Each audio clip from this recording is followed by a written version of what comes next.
Asia, you are that girl. I know you see me. Can you see me? KP, I know you see me calling you, girl. Ooh, KG, that was cute. Yes, ma'am, KG. I know this service is working. I have Verizon Wireless. Our service don't break down. No.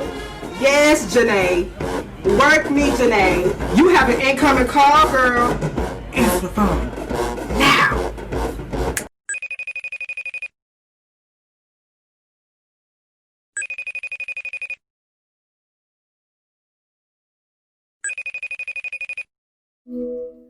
Hey.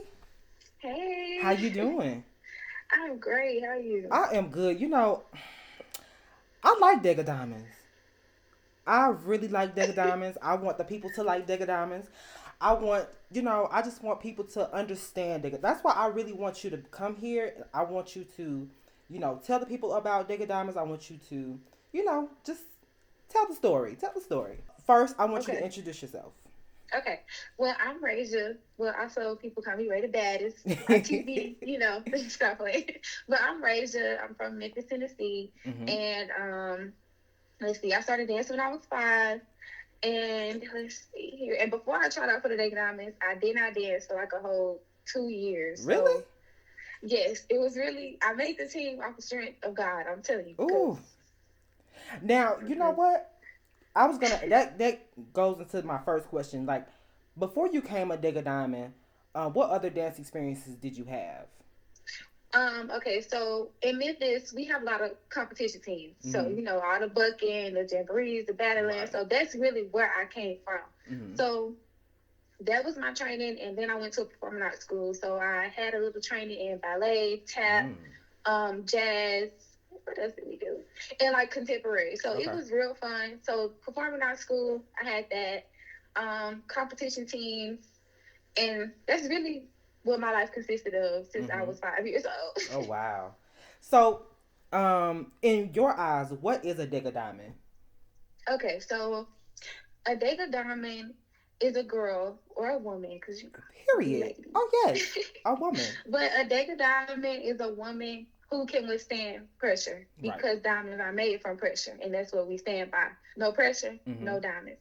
So you got to be able to withstand controversy. You got to be able to withstand trials and tribulations. Like, you got to be able to come out on top strong. And that's really what we go through all the time. And a lot of people don't know that. Yeah. So basically, being strong, being poised, being classy, diamonds that's rare. That's top notch. Like, you own diamonds, So period. Basically, that's how I view us.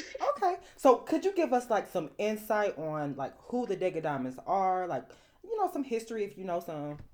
Okay, yeah. So our band was created in 2012. Okay. So we are really new, like really, really new. And a lot of people don't know that. So let's see here.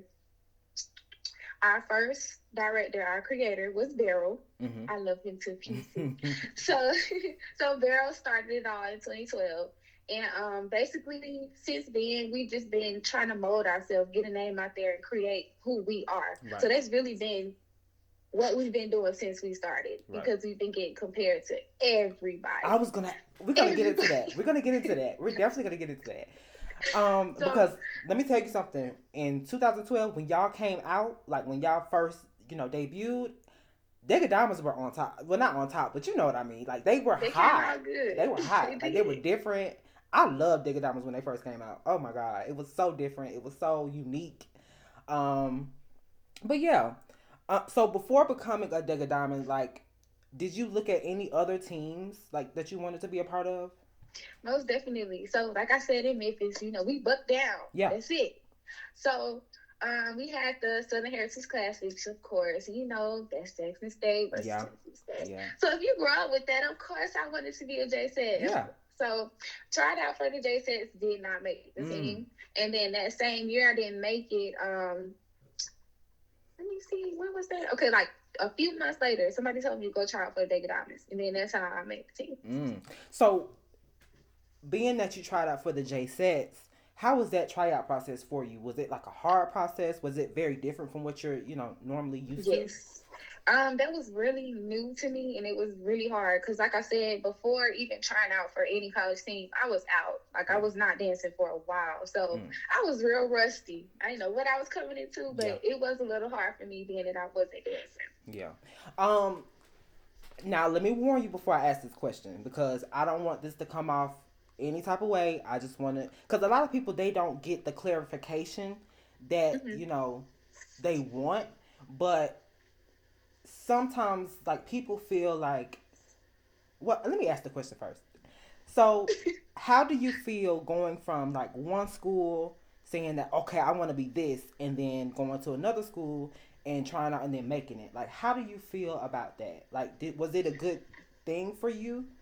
Yeah, I feel like it was a blessing in disguise, honestly, because when I got the phone call, of course, it's a new school. It's Talladega, Alabama. Yeah. Like, every time I say Talladega, they're like, where? Yeah. Like, the race? Yeah. Like, so when they told me that, I was like, the race? Huh? What are you talking about? What do they do there? So I was just like, you know what? I want to dance. Like, it just is what it is. That's my passion. Like, so it really didn't matter to me. Like, I really wasn't just set on Jackson State. Right. I really just wanted to dance. So when I got there and tried out, it was a shock because it wasn't bucking like that. It wasn't nothing that I was used to in Memphis. So it really taught me a lot of things about my character and how not to give up, because it was hard. Like, switching from Buck City to milking and dancing in stall, and just a little buck, and you gotta go poised. You can't go wild. Your lines gotta be straight. So that was really the hard part for me.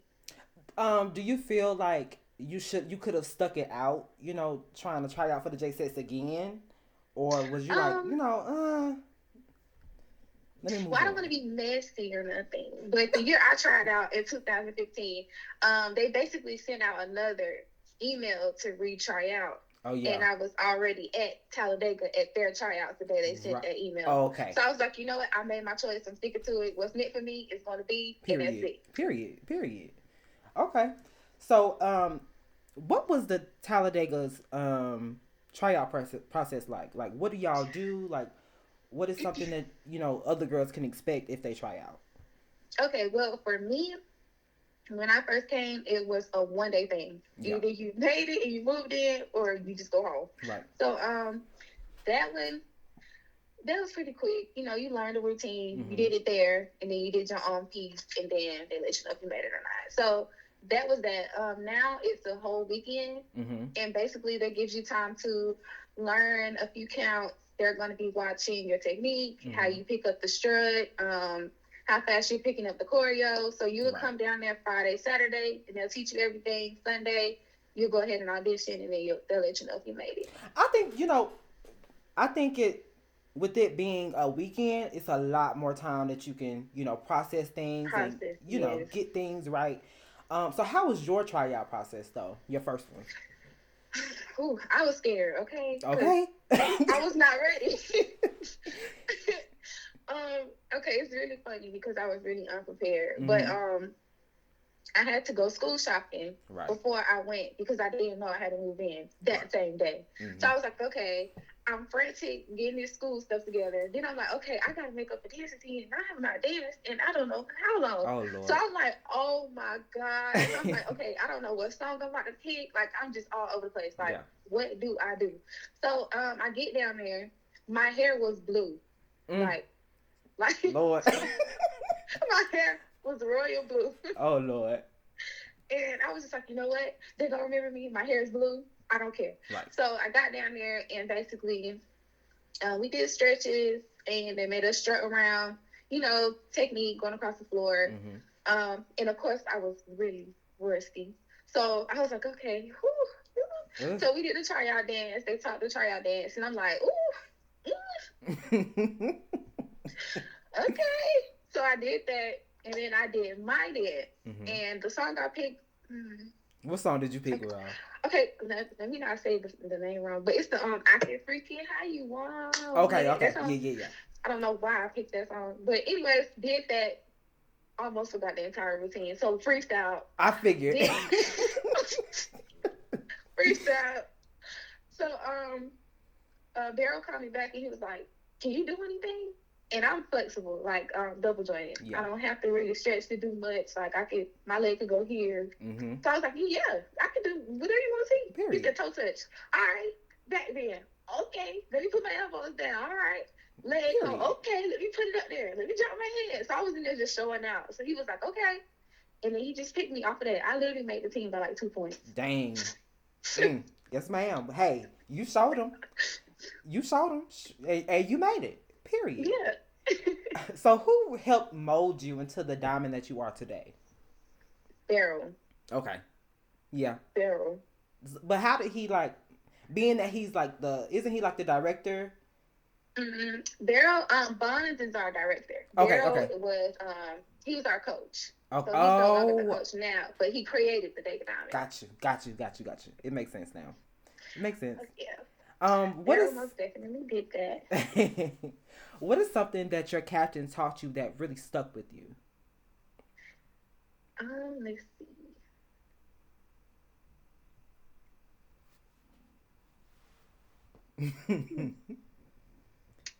Okay. Okay, let's see. She taught me how to be organized. Right. To continue to be organized. I would say I learned from her season. Yeah. So I just learned how to stay organized, how to run the team. Mm-hmm. Let's see here. Yeah, stay organized and how to run the team. Okay. I can take that. Did you ever feel like giving up while being a crab? Every day. Ooh. I call my mama every day. Baby. I wanted to quit every day. But how was that? How was being a crab? Like every team is different, so you know. So basically, it's really the same process. We wake up 5 o'clock in the morning, running. Yeah. After running, more workouts, and just learning. Just learning every day until almost 11 p.m. at night, even later. Dang. So.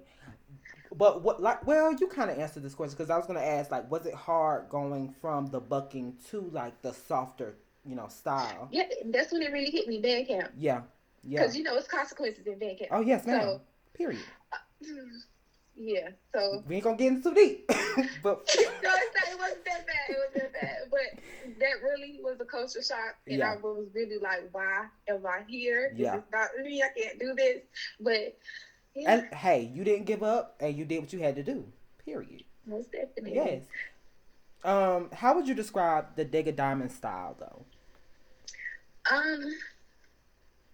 Let's see. It's hard to describe our style now because we don't just do one thing. Right. Like we can give you whatever. Mm-hmm. We can buck you down if we want to. Period. We can be classy if we want to. We can milk if we want to. I mean, we could get in your face if we want to. Like.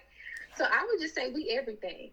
Yeah, I like the fierceness that you guys give. I love the heavy hitting things that y'all give. I love those. Before becoming captain, was that something that you actually wanted? Actually, I don't even know. I didn't even think about it. Did it just hit you? Did they just say, "Here, you're captain"? No, see, I knew. I had been co-captain since my sophomore year. Okay. So. I knew that they were molding me to do it, but let's see here. So I did want it. Towards my sophomore year, after I got co-captain, I was like, you know what? I want to flip this team. Give it to me. Let's go now. I need it. So that's really what happened. Yeah. So you say that you wanted to flip the team. Like, when you say that, like, what do you mean? So basically, not flip it altogether, as in like something was wrong with it, but. I just knew the areas that needed improvement. Right. And being that we had lost our coach and things like that. So I was just like, you know what? We need to do this. We need to look like this. We need to change this so we can look like this. So I was like, you know what? Let me be captain. I'm going to turn it around. So you say that y'all lost y'all coach. Like, being that you lost your coach, did y'all have another coach to come in, or was it just like on y'all own? Okay, so we lost our coach, not to anything bad or crazy like that. And then we got another one, and then lost him again. So that really wasn't nothing crazy, nothing messy. So my captain season, what a lot of people don't know is I did the entire season without a coach. Oh, child. I know that was like hectic on you. Yes, most definitely. Most definitely. So once you got the captain position, like, how did you feel? Like, did you feel differently about it once you got it, or were you just like, I'm here? Like, so, like I said, I was hungry for it. I was ready. Yeah. Like, I knew what I wanted to do. I knew I was prepared. Let me say that. I had stands. I had a book of stands. I had videos full of stands. I had sketches drawn out for uniforms. I had field shows already made up in my head. Like, I was ready. I was ready. And a lot of people, that ASU battle we did, and I switched out with my captain. And from that moment on, that's when the flip switched. It was like, it's go time. Like, I'm here now. Like, what's up? Everybody, what's Period. up? I want smoke with everybody. Yes. Period. So that's really what it was. When I became captain, it was really go time. That's all it was. I wasn't playing no games. Period. It was just tunnel vision. Yeah. What would you say is the hardest part about being a captain, though? For me, being that I didn't have a coach, the hardest part is keeping everything together when it's just you. Right. So that really tested my strength, because some days I was like, man, yeah, I need some help. Right. So that was really the hardest part. And then we had a lot of different circumstances, but my first year as captain, I lost my teammate. We lost our sister. Yeah. So that was hard, trying to keep the girls together, keeping them wanting to dead on top of me already feeling sad and not wanting to dead. Exactly. So that was really hard for us, and that was really hard for me. So I'm sorry for y'all lost, for real. It's okay. So being that you guys don't have, a football team, like, what is a typical practice like? Being that you guys aren't preparing for an actual game, but what do y'all do? Okay, so we practice just like everybody else. Like, we do technique. We practice field shows, because sometimes, even though we don't have football games, like, we'll do a battle of the bands or something like that, or do halftime at somebody else's football game. Okay. So pretty typical stands, parades, field shows, really everything in one. Yeah. Do you wish you guys had a football team? And do you think that it'll make you guys gain a lot more exposure? Yes, because having that game every week. Yeah. Every week. You get to showcase your talent. Like, it's like, I hate that y'all don't have a football game, because it's just like y'all are losing so many eyes that could be watching y'all. You know what I'm saying? Most definitely. But I get it. I understand. What is something that you learned about yourself while being a captain? Most definitely strength. That's really major for me, because, like I said, I had a vision to do it. I knew that I was going to do it. I knew what I wanted to come in and change and do. Right.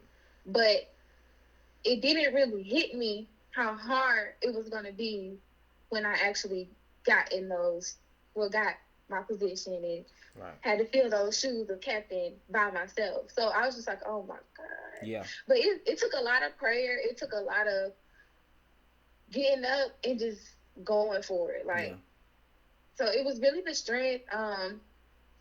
My creativity, like, that really grew from being captain. Let's see here. What else did I? Yeah, really strength, creativity, and like a bond with my teammates. Like, it really made me close. Like, my crowd, C5. Oh, them girls. I didn't call them C5 for no reason. Okay. I'm just like, okay. And then my other 3 babies. So yeah, that was the highlight of my captain year. You know what? That actually goes into my next question. Like, how was it raising 2 sets of crabs? Like, was it a hard process? Like, how did you feel about that? Okay, so it wasn't hard. So the first year I was captain, like I said, I didn't really have a coach. So I handpicked C5. Like, I was like, I want this one. Okay. Like, I was sitting there like, give me them, and I'm going to turn into some beats. Oh, yes, just ma'am. do what I say. Okay, not do what I say, but I was like, I want them. Yes, ma'am. So I I was like, yeah, I want them. And it was hard. Like, it was hard trying to get these girls into shape. Like, I had to pour everything I knew into them and then make sure that they took it enough to be okay when I left the team. Right. So with the first set of girls, it was different. They gave me a headache. They know they gave me a headache. And then you had 5? Oh, yes. They know they gave me a headache. Yes. But yeah, those girls, they were hard-headed. So they gave me a run for my money. But what about the second group? See, my second group, now they goofy. They are silly. Like, I could never be mad or mean to them. I just couldn't say nothing. They used to be like, okay. Child. They just play all day. So it was really different. Like, there were 2 different sets of crafts. Like, I had to learn how to adjust to my 3 and not treat them how I treated the 5 and go through different ways of teaching them things. So it was really a learning process. Right. How did you guys deal with being compared to other teams? Like, what did you do as a captain to kind of drift away from being compared? Okay, how we dealt with it. Okay, I'm not going to say we dealt with it well a lot of the time. Yeah. A lot of times it gets really annoying. Like, oh my God, y'all. Like, we don't sit there and watch these girls and make up stuff. Like, we'll literally sit there and play a song and I have 1, 2, 3, 4, and I'll tell somebody, hey, make a 5, 6, 7, 8 for me. Like, let's just keep going. So that's really how our stands come about. Or if I'm in my room just listening to something, I just do something. That's how the stands I made came about. So really no inspiration. Hey. And then we get out there and dance, and then it's down, southern, sing it, da da da. And I'm just like, yeah, it's annoying. Dance is universal. There's no set move to one set team. Now, I can see if we took the whole stand, right, and then did it in the stand. So dealing with it, I kind of learned to like put it in the back of my head because it's like people are gonna talk regardless. They're gonna say whatever they want to say. No matter what you change, no matter what you fix, they're going to say it. Exactly. And then I also had to learn that these people have diehard fans. Like, oh, yeah. We still new to the game. We haven't hit 10 years yet. So it's like, of course they're going to ride for them. Of course they're going to say something. Of course they're not going to say we look better or we look good. They're going to try to say we look like them. Right. So I really just told my girls, you know, I can't say what I said, but forget them. Yes, ma'am. Forget them. Period. So, and then what I did was, some of our stands in the beginning were heavily inspired by other teams, but I mean that's a given when you're new, you're trying to start out. So what I did was, if I seen something, if I seen like a move that was like and I seen somebody else do that, I was like, all right, let me fix that. I'm about to change this and put that, and then we're gonna keep the same end of the stand. So that's really what I did. I went in and did a lot of damage control. Like, I'm changing this to this because I don't want to hear nobody saying nothing. Right. Like, that's really it. So being that you did get to change those things, like, did you get any flack by that, or? So I didn't change too much. Right. Like, the original stands, I kept them because I hold them close to my heart. Right. But some of the other things that could have been tweaked, like, I was like, you know what? It has to go. We have to grow. Like, we can't keep doing this and expect to grow and get fans if we keep doing the same thing. Right. You're right. Definitely right. Being that you were a 2-year captain, did you feel like what did you do differently from your first year going into your second year? My first year, it was hard for me. So I really feel like I couldn't reach my potential because of so much that was going on. Right. Like, the team being hurt, me being hurt, not having a coach, basically just, it was hard. Like, that first season was extremely hard. Like, I can't even explain how hard that season was for me. So, basically, and it wasn't bad. I just felt like I couldn't do what I set out to do. Right. And not only that, our dance room basically got destroyed. Like, it got flooded out. And a lot of people don't know that either. We go through so much, and a lot of people do not know at all. Wow. So our dance room got messed up. So on top of that, you have to find somewhere else to practice. On top of finding somewhere else to practice, you don't have a coach. Yeah. On top of not having a coach, you got a field show coming up. But you need to change this, and you changing everything by yourself. You're making all the stands up by yourself. You putting all the uniforms together by yourself. You getting everybody together by yourself. So it was just like, But I learned how to manage it. So my second year, I was like, you know what? I know what to do. I know what to expect. I'm not going to get defeated. I'm going to leave my name. Oh, yes. And that's going to be that. Period. So that's really what my goal was. And that's really the difference between the 2 years. Okay. How did you deal with a lot of the negativity from fans and observers?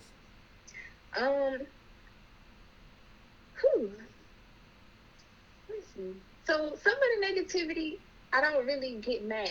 Yeah. I try to look at it as constructive criticism. So I try to see if there's any truth in what someone's saying before I get upset. Because it's just like, okay, well, y'all look a little sloppy. Okay, well, let me go look and see what we look sloppy at. Mm-hmm. Oh, she did look sloppy. Okay, well, let me go take this to practice and fix that. So I don't really get mad. I look at it and I look at it as an area for growth. Yeah. But now, if y'all really just talking y'all stuff, I might bark back. Period. So yeah, that's just that up there. But you know what? That's a great point, because a lot of people don't take that route. You know, a lot of people just take it to defensive mode. And, you know, with you saying that, you know, I take it as constructive criticism, that's perfect. That's perfect. That's all I got to say about that, period. So, normally, being that, you know, take out, you know, you guys didn't have a coach your first year as captain. Normally, who picks out the uniforms that you guys wear during the performance? So before I was captain, Beryl did everything. Beryl designed the uniforms. Beryl got the uniforms together. Beryl picked it out, picked the hairstyle, picked the nails. After Beryl, it became like a team thing. Yeah. And then when I became captain, it was a new thing. Period. Yes. Because you're the head. Period. That's really what it was. Period. Like, honestly, I love Dega Diamond's uniforms. Love them down. Like, how do y'all come up with the concepts, and who actually, you know, puts it on paper and puts it, you know, all together as far as like create, like not necessarily design and stitching, everything. Okay, so to start with, the old ones, we have one called Maroon Velvet, and it's maroon and got the little cutout in the front and it go down on the arms and the hands. So Beryl did those uniforms, and we work with this lady named Kay Styles. Okay. And she makes them. So all of the older uniforms were from Beryl. Beryl did that, and I did 3 of them, and I picked out the breakdowns and everything from the last season that was coordinated, that was new. Period. But you know what? I love that the light blue uniform. It was so cute. For Mardi Gras, Tyree did that. Yes, I loved it. You know, I love Tyree too. He's T. Period. Okay. Yes. How did you feel about being included in the Crankfest 2019? And what was your experience in your eyes? So that wasn't my first Crankfest. It was the current team's first Crankfest. Okay. The first one I did was in 2015, and it was just us in Southern. Okay. Was that Crankfest? Yeah, I think it was Crankfest. Was it? Maybe it wasn't. No. I'm going too far back. Okay. So my first Crankfest was with Southern, Jackson State. Was it Alcorn? Were they there? It may have been. And then it was us. So that one, I didn't know what to expect. That was my first one. I was like, right. Okay. Right. All right. Okay, cool. So we came with the stuff though, but unfortunately we didn't get a lot of footage. Like we had routines for days. We had leg holds. We had layouts. We had all type of stuff that nobody's seen. And I was so mad. You know. Go ahead. I was so upset about that because we worked so hard for Crankfest. The uniform was popping for Crankfest, and a lot of people did not see that. And that one was made by Karis, our other coach. What I was about to say, but my Crankfest, the one I did as captain, I already knew what I was coming into. Oh yeah. The breakdown, I was like, you know what? We about to come in look like milk. I don't care what nobody say. I want to look like milk. Period. So the all white, I was like, you know what? Yeah. And the capes, okay, I'm ready. Yeah. So I was ready. I had the girls ready. We was ready. We knew what to expect. We just wanted to get our name out there and let people know that we can stand with y'all phase. Right. Like, that's it. Oh, yeah. Oh, yeah. Period. What I was about to say was, I just feel like y'all need, like, a videographer, somebody that can capture those moments, because sometimes, like, we don't see those moments. Yeah. You know what I'm saying? And when MF Cool came out there at the, I don't know what that was. Was it like a, I know you guys battled the GGs, but I don't know what that was, but, you know. That performance is a performance within itself. We didn't even know we was battling that day. Really? We did not know. Wow. We didn't know. We thought we were doing a parade. Mm-hmm. We was like, okay, we just gonna get ready for parade. And that whole little practice time we had, it was a little last minute when we found out. So we was practicing parades. Like, we was just really making sure the parades was good. Everybody looked good with parades. We did stands, but it really wasn't like, oh, we about to battle, so let's make up something to battle. Mm-hmm. We weren't ready. So I walked in there, I'm like, we missed the parade. We missed the entire parade. Mm. So I'm like, why are we getting off the bus? Like, what are we doing? So it came to the deck and was like, oh, we about to battle Alcorn. I was like, but look, you can't even tell. Before that, I was like, man, look. What am I about to do? I said, I don't know if my girls battle ready. Of course they were battle ready, but in my head, I was like, I'm not prepared. I would have had some business ready. I would have came with it. Like, I would have been like, let's go. But y'all did it. Y'all did what y'all had to do. Yeah. Y'all did what y'all had to do. What would you say your favorite uniform is? All of mine. I'm just saying. So which ones are yours? I want to know what that. I want to know. Okay. It's the silver one with the diamond cutout and it has the fringes right there. I saw that. Yeah. Mm-hmm. Okay, and then it's a maroon one with blue fringes and it's cut out on the stomach and it has sleeves on it. Oh, it's light blue fringe. Mm-hmm. Yes. Okay. And then I did the white one that we did for Mardi Gras this season, but we didn't get a lot of footage in that. But it's white and it has the crisscrosses. Mm-hmm. And then the crisscross. Oh, yeah, and the crisscross on the stomach. Yep, I know exactly what you're talking about. I did that one. That's cute. And that was my only 3. That's all I got to do. Hey, it stuck. It's there. But maroon velvet is most definitely my fave. I love that uniform. Yeah, I like that one too. That was real cute. What would you say your favorite band song is to do in the stands? Okay, I got a few faves. Okay, I love Is It a Crime? Because I love Sade. Oh my God. Story to Tell, that just get me lit. Like, if you play that during a battle, I'm lit. I'm going for whoever in front of me. Even if we not battling, I'm battling in my head. Yes. Like, I love Story to Tell. What else? I used to love Thuggish Rubbish Bone. I don't know why. And Get On My Level. Get on My Level. That is one song. Hey. Yes, ma'am. Yes, ma'am. Those are my top 3. So, what was your favorite field shows? Okay, I didn't really get to do that many. Well, I did do some. Okay, I love This Summer. That was the feature we did in 2015. I think it was a Port City Battle of the Bands. I love that routine because that was my first field show. No Parking on the Dance Floor because that's my baby. Because I made that. And let me see what else. It was a field show we did at the halftime of the Saints game. Okay. And I like that one too. Yeah. All right. So being that the Dega Diamonds got to battle the Golden Girls, and I'm pretty sure y'all, battled a lot of other teams. What other team do you feel like the Dega Diamonds need to battle? Like, it needs to happen. Like, I could see that happening. Boom, let's make it work.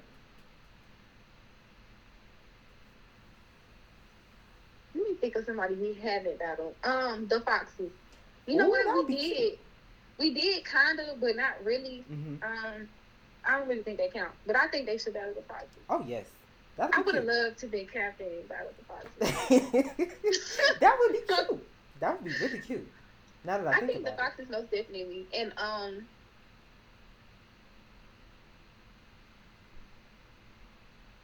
yeah, the Foxes. Yeah, that's cute. That's cute. What advice would you give someone that wants to be a Dega Diamond? I would say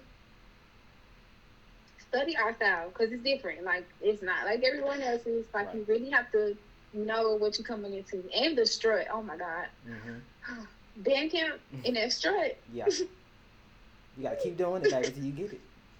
Yeah, you gotta get that train going. But Right. so basically, the know what you're trying out for. That's my advice for really anything. Like, know what you're trying out for.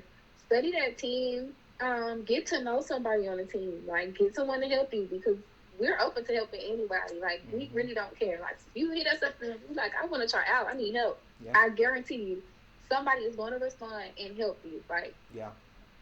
So, that's my best advice. Study the team. Reach out to somebody. Practice. A lot of girls don't think technique is important, but you need to be on your stuff with technique. Yeah, because all I see is stands now. That's it. Yep, and that's all the girls have to offer. I mean, you can do stands all day long, but when you're dancing in college, it's for you to grow. Like, it's for you to be able to go and try out somewhere else and make that team. Exactly. So, I think that a lot of girls should really invest in learning technique. And take dance classes. Mm-hmm. Don't. So you can pick up choreo. Yes. I'm tired of seeing all the stands. I want to see some technique. I want to see some across the floor. I want to see so many different things, but they're just giving me stands. But, that's neither here nor there. But yeah, I want to thank you so much for coming here. Child, this was good. I really did learn a lot.